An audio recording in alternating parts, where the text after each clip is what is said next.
Nainis ako sa mga motorsiklo. Ayan. Ayan, ayan, kuya, ate. Galing, galing. Galing nyo. Kung ako police woman,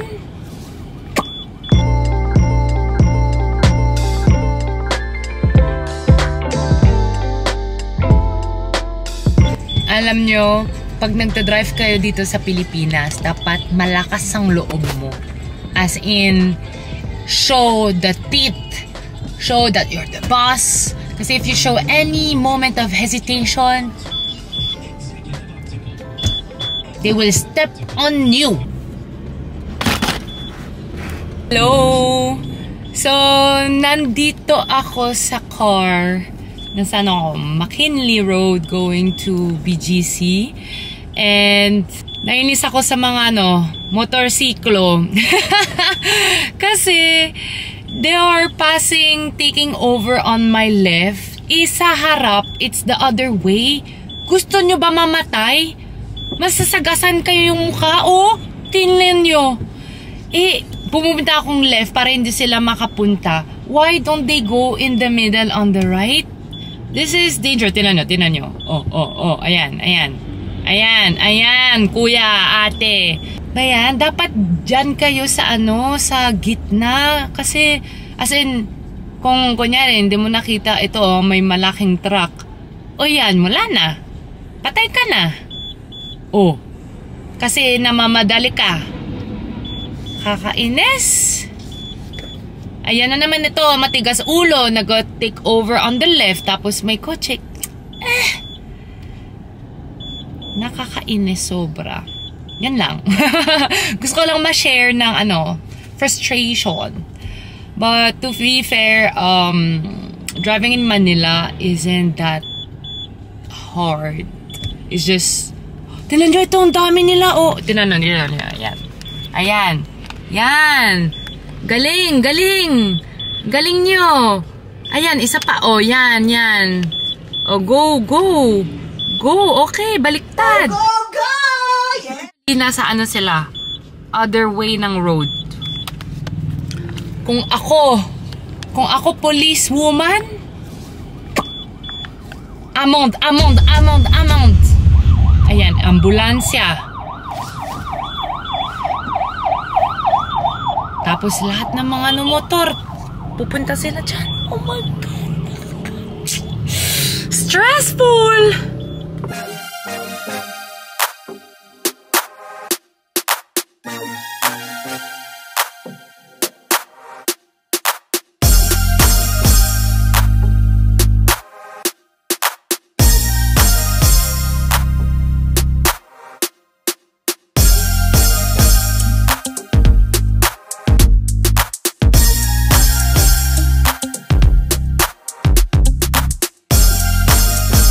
Bathroom, so this could be a mess.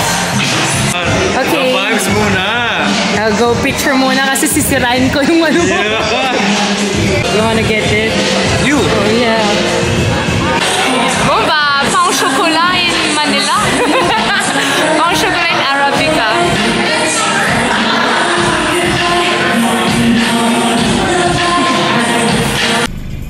Okay, so ayan. Ayos na ang buhok ko! Yay! So in 1 month, tutubo yan. And mas maganda pa. Yay! And healthier. Nasa kotse ako ulit. I'm taking the Skyway! Oh my gosh! Best invention ever dito. Skyway is like this expressway in the sky. Literally. So you pay the toll, syempre. But it's like, depende kung saan ka galing. It's like 200 to 300 pesos. But damn, it's so fast. Wala ka sa SLEX when it's like super traffic. And it's very fast, very convenient. So, this is like the fast pass, diba, sa Disneyland. From the south to Makati, to Pasig, to Pasay, to the airport. And, yeah. Thankfully, may Skyway kasi thanks to that, kaya hindi ako natatamad to go to Manila mismo. And, yun.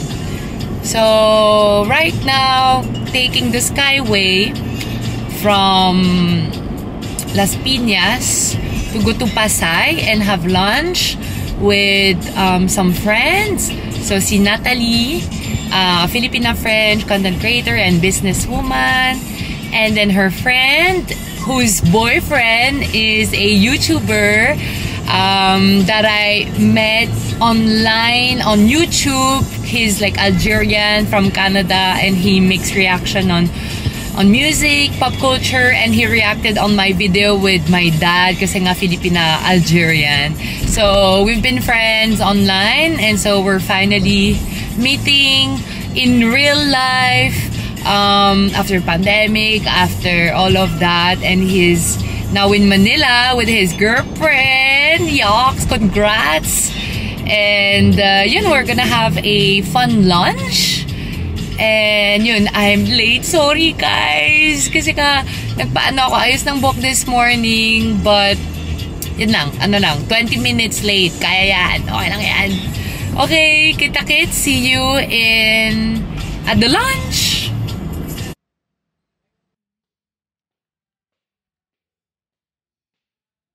Yes. Bottle of water. Hello? Oh, yes, it's me. Yes, it's me. Because I don't drink coffee.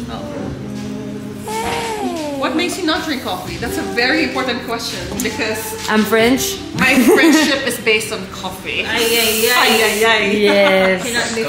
I don't drink coffee. Yes, but I'm not French. No joke. I'm a fake French. I don't know. I didn't grow into coffee. I'm a tea girl. Oh. I'm a tea girl. No joke. Post that shit.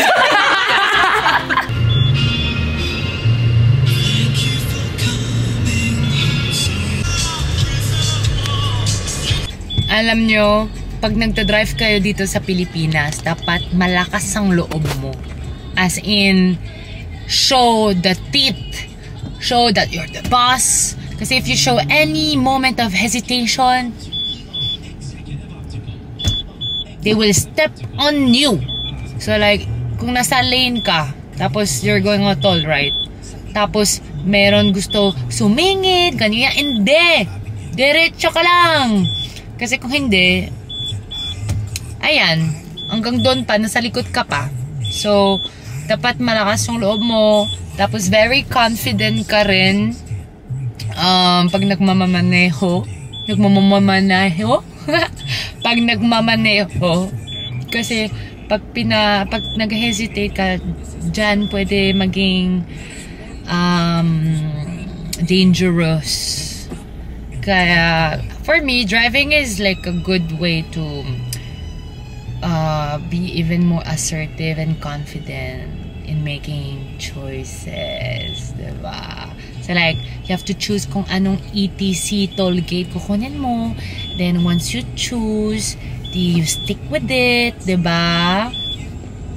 Kasi meron last minute, they want to change lane. No! Digitin mo ang kotse sa harap mo para hindi sila maglalampas dyan. Kasi usually when it's like this, dyan may mga stupid na accident. Kasi nasa likod ng ng kotse, nakadikit. O yan talaga. Tapos hindi siya attentive na sa phone or whatever, or gumagawa siya ng vlog.